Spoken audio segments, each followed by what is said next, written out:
Hello everyone, कैसे हैं आप सभी लोग। जय हिंद। तो आज की वीडियो में हम बात करने वाले हैं पार्ट 2 में स्पोर्ट्स बायोमैकेनिक्स के अंदर kinematics concept for analysing human motion. Part 1 में मैंने आपको बताया था स्पोर्ट्स बायोमैकेनिक्स के अंदर मीनिंग, डेफिनेशन, इम्पोर्टेंस एंड उसकी अप्रोच क्या थी। तो आज हम पार्ट 2 में डिस्कस करेंगे kinematics concept for analysing human motion कि गति के जो रूप हैं ह्यूमन मोशन को कैसे एनालाइज करते हैं और किस किस टाइप से क्वेश्चन बनता है। तो चलते हैं और डिस्कस करते हैं। तो हम बात करेंगे सबसे पहले फॉर्म ऑफ मोशन। गति के रूप को हम बात करेंगे। गति के रूप कौन कौन से? The most human movements is general motion. हम बोल सकते हैं अधिकांश अगर हम मूवमेंट्स की बात करें, गतिविधि की बात करें, वो सारे के सारे जितने मूवमेंट्स हैं वो एक सामान्य गति के रूप में जो है उनको हम काउंट करते हैं। अभी हमने कोई भी स्पेसिफाइड नहीं किया है। A complex combination of linear and angular motion components। हम बोल सकते हैं जो मोशन की जो फॉर्म है उसके अंदर लीनियर और एंगुलर मोशन को हम कवर करते हैं और मोशन के अंदर ये दोनों एक साथ चलते हैं और डिपेंड करता है कि वो किस टाइप का मूवमेंट है, याद रखना। नेक्स्ट हम बात करते हैं since linear angular motion are pure form of motion. जो आपकी लीनियर और एंगुलर जो मोशन फॉर्म है वो मोशन की प्योर फॉर्म मानी जाती है, याद रखना। ये वो क्वेश्चन है जो आपके एंट्रेंस एग्जाम के साथ साथ वनडे एग्जाम में आए हुए। It is sometimes useful to break complex movements down into their linear and angular components when performing and analysing. हम जो है मोशन की बात करते हैं जब कोई भी ह्यूमन बॉडी में कोई भी मूवमेंट्स होता है, जैसे फ्लेक्शन एक्सटेंशन जानते हैं आप सब लोग। जब फ्लेक्शन की हम बात कर रहे हैं तो आप सबसे पहले ऑब्जर्व करते हैं ये फोर्स कहां से अप्लाई हो रहा है, कौन सी मसल रेस्पॉन्सिबल है, किस जॉइंट्स में हो रहा है, किस डायरेक्शन में हो रहा है, किस प्लेन में हो रहा है। ऐसे हम गति की बात करते हैं, किस प्लेन में हो रही है, कैसे हो रही है, एंगल कितना बना रही है, कर्वी लीनियर है, रेक्टिलिनियर है। तो इस टाइप के क्वेश्चन आपके एग्जाम में बनते हैं। तो हम ह्यूमन मूवमेंट्स की बात करते हैं, गति की बात करते हैं, तो उनको ओवरऑल सारी चीजों को हम ऑब्जर्व करते हैं, किस प्लेन में, किस डायरेक्शन में, कितना कर्व बना रही है, मसल्स रेस्पॉन्सिबल कौन सी है, किस जॉइंट्स में, ईटीसी। नेक्स्ट हम बात करेंगे ह्यूमन मूवमेंट्स की। जब हम एनालाइज की बात करते हैं, ध्यान सुनना, इस ग्राफ से आपका सब कुछ क्लियर होने वाला है। अगर ह्यूमन मूवमेंट्स की मैं बात करूं एनालाइज की, तो आपको किनेसियोलॉजी आनी चाहिए। और किनेसियोलॉजी का मीन्स होता है फंक्शन ऑफ मूवमेंट्स। आप सब लोग पढ़ते हुए हैं। और फंक्शन ऑफ मूवमेंट्स को समझना है तो आपको फंक्शनल एनाटॉमी समझनी होगी। फंक्शनल एनाटॉमी के अंदर आपको जॉइंट्स पता होना चाहिए, आपको बोन्स पता होना चाहिए, बोन्स के पर्टिकुलर फंक्शन पता होना चाहिए। ये फंक्शनल एनाटॉमी के अंदर पहुंच जाएंगे। टाइप्स ऑफ जॉइंट्स पता होना चाहिए, उसके अंदर मसल्स भी पता होना चाहिए, मसल्स फंक्शन भी पता होना चाहिए, muscle origin, insertion and function and action and nerve. ये सारी चीजें आपको पता होंगी तो आप बहुत अच्छे एक health consultant, trainer, instructor, teacher बन सकते हैं और अपने खिलाड़ी के अंदर, अपने क्लाइंट के अंदर मिनिमम टाइम में आप उसकी बॉडी में ट्रांसफॉर्मिंग कर सकते हैं। अगर आपको ये नहीं पता है तो आपको सिर्फ किनेसियोलॉजी पता है कि ये किनेसियोलॉजी होती है, आप आगे क्या होता है आप नहीं पहचान पाएंगे। अगर किनेसियोलॉजी की बात करेंगे तो हम बायोमैकेनिक्स की बात करते हैं। जैसे कि मैंने आपको बताया कि किनेसियोलॉजी एक अम्ब्रेला है, एक छत है और उस छत के नीचे हम सब लोग रह रहे हैं। तो किनेसियोलॉजी के अंदर आपको बायोमैकेनिक्स मिलेगी। और मैंने आपको बताया बायोमैकेनिक्स की 2 फॉर्म है या 2 टाइप्स है। फर्स्ट है स्टैटिक, सेकंड है डायनेमिक। तो पहले लेक्चर मैंने आपको बताया था स्टैटिक मींस क्या होता है, डायनेमिक मींस क्या होता है। ये क्वेश्चन मैंने आपको बताए थे बनारस हिंदू यूनिवर्सिटी के एंट्रेंस एग्जाम में एंड वनडे एग्जाम में लगातार ये क्वेश्चन पूछा गया है कि फॉर्म ऑफ बायोमैकेनिक्स। अब मैं इसको बताता हूं। अगर मैं बायो को अलग कर दूं एंड मैकेनिक्स को मैं अलग कर देता हूं। बायो मीन्स होता है लाइफ, लाइफ मतलब आपका जीवन। मैकेनिक्स की हम बात करते हैं तो स्टडी ऑफ, हम बात कर सकते हैं यहां पर आपका फोर्स एंड मोशन, इसके अंदर आप ऐड कर सकते हैं। स्टडी ऑफ कॉमन फोर्स की बात कर रहा हूं, कॉमन मोशन की बात कर रहा हूं। मैकेनिक्स से मतलब अब इनका सबका मैकेनिक्स मतलब ये सारी चीजें हो कैसे रही हैं, कहां से इसका स्टार्टिंग पॉइंट है, एंडिंग पॉइंट क्या है, ओवरऑल। अब यहां पर हम बायो लगाते हैं मैकेनिक्स के साथ में, तो ह्यूमन बॉडी के जो मूवमेंट्स हैं उनको एनालाइज करते हैं। बायो मतलब अब जीवन में जितनी भी हमारी गतिविधियां हो रही है flexion, extension, circumduction, linear, curvilinear, rectilinear, rotation, ये सारे मूवमेंट्स जो है with the help of biomechanics से हम समझते हैं कि ये कैसे हो रहा है, क्यों हो रहा है, किस लिए हो रहा है, कौन रिस्पॉन्सिबल है। तो ये सारा सब कुछ चला जाता है बायोमैकेनिक्स में। बायोमैकेनिक्स के two parts, static and dynamics. Mostly students जो है लंबे समय से इसके टू पार्ट्स को याद कर रहे हैं, काइनेमेटिक्स एंड काइनेटिक्स, जो कि गलत फॉर्म है। बायोमैकेनिक्स के two parts, static and dynamics. मैंने आपको स्टैटिक्स मीन्स भी बताया, डेफिनेशन भी बताई पार्ट 1 में, डायनेमिक्स मीन्स बताया, डेफिनेशन बताया।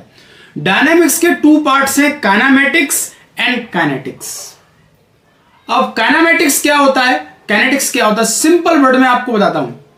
काइनेमेटिक्स का मीन्स होता है, अगर मैं बात करूं, स्टडी ऑफ मोशन, मोशन का अध्ययन करना, खत्म हो गया। अब मोशन एक अपने आप में होल वर्ड है। अब काइनेटिक्स की मैं बात करूं, स्टडी ऑफ फोर्स, और फोर्स एक अपने में बहुत बड़ा वर्ड है, ये भी अपने आप में। अब फोर्स की हम बात करेंगे काइनेटिक्स के अंदर, और काइनेमेटिक्स के अंदर मोशन की बात करेंगे। मोशन को मैं आपको समझाता हूं, अभी मैं यहां पर एग्जांपल लूंगा। सपोज दैट 10 फीट की एक दीवार है, एक वॉल है, और जो है मैं वहां से एक जो फुटबॉल, मार्कर, कोन, कुछ भी आप गिरा रहे हैं। सपोज दैट 10 फीट की, ये मेरे हाथ में मार्कर है, मैंने इसको नीचे गिराया 10 फीट की वॉल से, दीवार से, तो नीचे आएगा तो आपको पता है, उसको आपको ऑब्जर्व करना है कि कितनी रफ्तार में आया। जो आ रहा है वही मोशन है। अब वो किस फॉर्म में आ रहा है, मूवमेंट ज्यादा करते हुए आ रहा है, झूलते झूलते, या एकदम वन डायरेक्शन में आ रहा है, एक स्पीड से आ रहा है। यही तो ह्यूमन बॉडी के अंदर जो एनालाइज करते हैं, यही तो स्पोर्ट्स बायोमैकेनिक्स है, यही तो किनेसियोलॉजी है। अब दूसरा एग्जांपल मैं आपको बताता हूं। आपने देखा ये मार्कर गिराया, अगर यहां पर कोई वायु नहीं चल रही है, हवा नहीं चल रही है, तो मार्कर सीधा वन डायरेक्शन में मेरे पास आ जाएगा, गिर जाएगा 10 फीट से। अगर बहुत तेज हवा चल रही है, इधर से उधर, इधर से उधर, तो आप अच्छी तरीके से जानते हैं इस मार्कर पर एयर रेजिस्टेंस जो है, जिसको हम बोलते हैं वायु प्रतिरोध, काम करेगा, अपना वर्क करेगा, और मार्कर जो है मूवमेंट करेगा।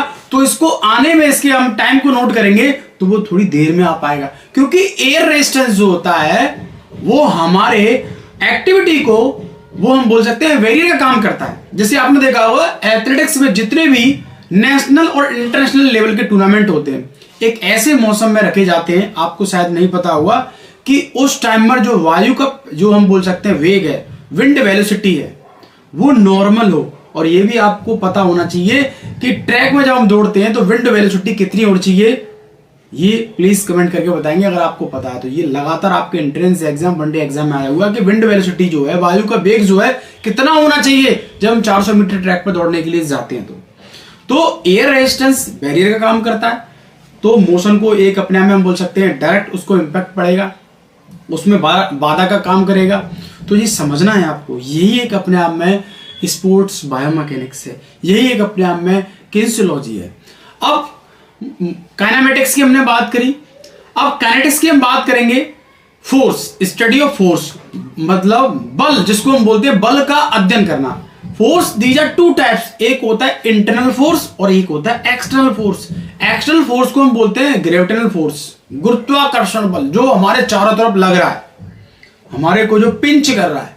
इंटरनल फोर्स जो आपकी बॉडी से प्रोड्यूस हो रहा है, आपकी मसल जो फोर्स प्रोड्यूस करती है। जब आप जिम के अंदर बाइसेप्स कर्ल करते हैं तो हवा में नहीं उठता है, कोई जादू नहीं है आपके अंदर, आपकी मसल्स आपको फोर्स जनरेट कर रही है और आप डंबल उठा रहे हैं, वो इंटरनल फोर्स हो गया। तो इसके अंदर हम जो है काइनेटिक्स के अंदर हम क्या करते हैं, फोर्स की स्टडी करते हैं। और फोर्स में linear form, angular form, force and torque, ये जो है आपके काइनेटिक्स के पार्ट हैं। अब मैं आपको फोर्स को थोड़ा समझाता हूं। मैंने आपको बताया फोर्स एक external force, internal force. External force का एक अपने आप में बहुत बड़ा रोल है और इंटरनल फोर्स का भी एक अपने आप में बहुत बड़ा रोल है। टॉर्क क्या होता है, टॉर्क जैसे मैं सपोज दैट आपने देखा होगा, एक सिंपल एग्जांपल देता हूं। जब आप कपड़े धुलते हो तो आप कपड़ों को निचोड़ते हो, तो जब निचोड़ते हो तो इस तरीके से आप उसको मोड़ते हो, तो मोड़ोगे तो जितना ज्यादा फोर्स लगाओगे उतना ही जल्दी पानी निचोड़ेगा। तो फोर्स चल रहा है आपका, और जब जैसे आप मूवमेंट करते जा रहे हो टॉर्क हो रहा है। टॉर्क मतलब मुड़ रहा है, उसका एंगल जो है आपको पता डिक्रीज होता चला जा रहा है। तो यही एक अपने आप में टॉर्क होता है, जो कि एक अपने आप में काइनेटिक्स की फॉर्म है, जो कि डायनेमिक्स की फॉर्म है। डायनेमिक्स के अंदर काइनेटिक्स, काइनेटिक्स के अंदर टॉर्क एंड फोर्स। तो इस तरीके से आप नोट कर लेंगे। सेम काइनेमेटिक्स के अंदर linear form, angular form, position velocity acceleration, position velocity acceleration. अब इनको हम समझेंगे, इनको हम समझते हैं। लीनियर फॉर्म की हम बात करेंगे यहां पर कि लीनियर फॉर्म क्या होता है, रेखीय गति क्या होती है, रेखीय गति क्या होती है। विथ एग्जांपल आपको समझाने वाला हूं। Pure linear motion involve uniform motion of the system of interest with the all system part moving in the same direction at the same speed. Same direction, same speed. आपकी जो दिशा है वो एक same दिशा में होनी चाहिए, एक ही दिशा में होनी चाहिए और आपकी एक ही गति होनी चाहिए। तो ये है लीनियर, इसको हम बोलते हैं linear motion. Linear motion, linear motion is also referred as a translatory motion and translation motion. इसकी दो कैटेगरी है, या हम बोल सकते हैं, इसको जानते हैं, ट्रांसलेटरी एंड ट्रांसलेशन।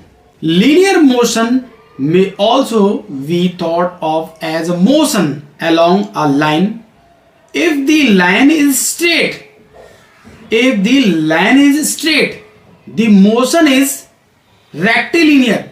अगर आपको रेखीय गति की पहचान करनी है और रेखीय गति के अंदर आपको यह पहचानना है कि ये क्या है। अगर आपकी गति जो है एकदम सीधी रेखा में है तो उसको हम रेक्टिलिनियर बोलते हैं। जैसे आप कोई भी गतिविधि कर रहे हैं, वन डायरेक्शन में जा रहे हैं, मैं सपोज दैट 100 मीटर की मैं बात कर रहा हूं, आप टहलते हुए जा रहे हैं, आपने कोई भी डायरेक्शन चेंज नहीं किया और चलते चले जा रहे हैं, तो रेक्टिलिनियर हो गया। If the line is curved, अगर आपकी लाइन घुमावदार है या घूम जाते हैं तो 100 के बाद 200 मीटर पर कर्व आता है, तो कर्व आएगा, तो कर्व जैसी बनेगा तो वो कर्विलिनियर हो गया। नोट कर लेना। अब मैं आपके सामने एग्जांपल दिखाऊंगा वीडियो के थ्रू। जैसे आपने देखा होगा gymnast in rectilinear, curvilinear and rotational motion, इन तीनों मोशंस को अपनी एक्टिविटी में लेकर चलता है। जैसे मैं बात करूं, अगर ये मेरे पास हॉरिजॉन्टल बार है, ये मेरे पास हॉरिजॉन्टल बार है, अगर मैं इसको जंप लेके पकड़ूंगा तो आपको पता है वन डायरेक्शन में आपकी बॉडी जाएगी, स्ट्रेट फॉर्म में बॉडी जाएगी, इसको आप पकड़ लोगे तो ये तो हो गया rectilinear, one direction straight line. ये की पॉइंट्स आपको नोट करने हैं, वही रेक्टिलिनियर है। लीनियर मोशन के अंदर ही सारी चीजें आती हैं, याद रखना। अब आपने देखा होगा जब हम बैक साल्टो या समर साल्टो करते हैं फ्लोर पर, या मैं बोल सकता हूं आपको लॉन्ग जंप का एग्जांपल दे सकता हूं। ये आपकी पिट है लॉन्ग जंप की, आप सबसे पहले भागकर आएंगे, भागने के बाद टेक ऑफ लेंगे और जंप लेने के बाद इस पिट में कूद जाएंगे। तो यहां से यहां तक आप आए सीधे 30 से 35-40 मीटर आप जब रन करते हैं, दौड़ते हैं, तो वो तो हो गया आपका रेक्टिलिनियर। याद रखना, क्योंकि वन डायरेक्शन मैंने अभी चेंज नहीं किया। यहां से जैसे ही आपने टेक ऑफ लिया और जंप ली तो ये कर्व बन गया, और कर्व बन गया तो आपका कर्विलिनियर हो गया, क्योंकि मैंने आपको बताया कर्व बन गया, अब कर्विलिनियर हो गया। नोट कर लेना। तो इसके अंदर आप ये भी देख सकते हैं, कर्व बना तो कितने एंगल पे बना। यही तो मूवमेंट्स एनालाइज है, इसी को तो स्पोर्ट्स बायोमैकेनिक्स एंड किनेसियोलॉजी बोलते हैं। आपको कंसेप्ट को क्लियर करना है और फिर अपनी ह्यूमन बॉडी पर एनालाइज करना है, और अपनी ह्यूमन बॉडी पर एनालाइज करने के बाद फिर दूसरों पर अप्लाई करना है, देखना है, तभी आप इन चीजों को समझ पाओगे, अदरवाइज इम्पॉसिबल। पढ़ते सब हैं, अप्लाई नहीं होता है। इसीलिए फिजिकल एजुकेशन में हम बात करें तो मैं क्या बोलूं, अब छोड़ो। अब आगे बढ़ते हैं, रोटेशनल की हम बात करेंगे। जैसे आपने देखा हो जिम्नास्ट एक जो हॉरिजॉन्टल बार पर स्विंग करता है, जब ये हॉरिजॉन्टल बार है और जब यहां पर ये स्विंग करेगा इस तरीके से स्विंग करेगा, फिर इधर जाएगा, इधर जाएगा, तो जब हाफ स्विंग करेगा तो ये पेंडुलम का काम करेगा, जिसको हम लोलक गति बोलते हैं। जैसे ये फुल अपना रोटेशन करेगा तो ये रोटेशनल हो गया, रोटेशनल मोशन हो गया। आ जाओ मैं आपको समझाता हूं वीडियो के थ्रू। तो ये आपका हॉरिजॉन्टल बार है, ये हॉरिजॉन्टल बार है, ध्यान से देखना, ये ओरिएंटल बार है। और ये एग्जाम में आया हुआ, अभी मैं आपको क्वेश्चन भी बताऊंगा, उसका आंसर नहीं बताऊंगा, क्योंकि मैं आपको आपका कंसेप्ट जो है क्लियर कर रहा हूं, आपको एक एक चीज बता रहा हूं और क्वेश्चन का जवाब आपको देना है।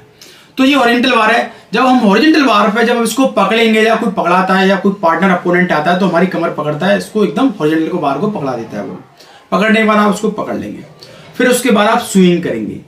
स्विंग करने के बाद फिर आप पूरा रोटेट करेंगे। तो आपने सीधा पकड़ा रेक्टिलिनियर, थोड़ा सा स्विंग किया कर्वीलिनियर, और जैसे ही आपने पूरा चक्कर लगाया इसका अपने दोनों हाथों से पकड़कर, इसकी एक्सिस जो फिक्स है, तो एक्सिस फिक्स है, तो आप ये देखेंगे ये जो है मूवमेंट हो रहा है। तो ये पूरा ये जो है इसकी बॉडी पूरी घूम रही है एक एक्सिस के अराउंड। तो ये हो गया आपका रोटेशनल मोशन, ये हो गया रोटेशन। छोड़ना नहीं है, एक एक क्वेश्चन एग्जाम में आया हुआ है। अब सेम में अगर मैं बात करूं एक फ्लोर की, आपने देखा होगा फ्लोर पे जब हम एक्टिविटी करते हैं तो सबसे पहले ये भागेगा, एक अप्रोच रन लेगा, तो भागने के बाद इसने अपनी एक्टिविटी को परफॉर्म किया। तो जब हम सीधे गए तो वो हो गई हमारी रेक्टिलिनियर, हमने जंप लिया ये हो गया हमारा कर्वीलिनियर, और आपने एयर के अंदर आपने ट्विस्टिंग कर दिया 2 टाइम्स तो रोटेशनल हो गया। वहां पर हमने इमेजिनरी एक एक्सिस को मान लिया। ये सारे क्वेश्चन आपके एंट्रेंस एग्जाम, वनडे एग्जाम में आए हुए हैं। नेक्स्ट आगे बढ़ते हैं, एंगुलर मोशन की बात करता हूं। एंगुलर मोशन क्या है? It is a rotational around a central imaginary line. एक काल्पनिक हमने जो है एक रेखा मान ली और जिसके चारों ओर हम घूम रहे हैं, और वो एक्सिस हमारी फिक्स है। वो एक्सिस अगर इमेजिनरी है तो भी फिक्स होगी, अगर कोई फिक्स है पहले से तो वो भी फिक्स होगी। उसको हम डायनेमिक पोजीशन में इधर से उधर लेके नहीं जा सकते, तो फिर हमारी पूरी जो है कहानी चेंज हो जाएगी। Known as axis of rotation which is oriented perpendicular to the plane. Note कर रहे हैं, ये भी क्वेश्चन पूछा गया है कि जब हम एक काल्पनिक रेखा के चारों ओर घूमते हैं, जिसे घूर्णन की धुरी के रूप में जाना जाता है, उसे तल के वो जो है लंबवत होती है। In which the rotational occurs when a gymnast perform a giant circle on a bar या हॉरिजॉन्टल बार। एक जिम्नास्ट हॉरिजॉन्टल बार पर जेंट करता है। जेंट का मतलब नोट कर लेना, जेंट जो होता है इसका मतलब होता है सर्कल करना। ये भी क्वेश्चन पूछा गया है। और जिम्नास्टिक से तो 2 क्वेश्चन पूछे जाते हैं इंडिया के किसी भी एग्जाम में। आप बैठ जाओ, जिम्नास्टिक का क्वेश्चन आपको मिलना ही मिलना है, इसीलिए इसको मदर ऑफ ऑल स्पोर्ट्स बोलते हैं। अब हम जब इसके चारों ओर मूवमेंट करेंगे, किसके हॉरिजॉन्टल बार के फिक्स एक्सिस पकड़ के हॉरिजॉन्टल बार पर, the entire body rotate with the axis of rotation passing through the centre of the bar.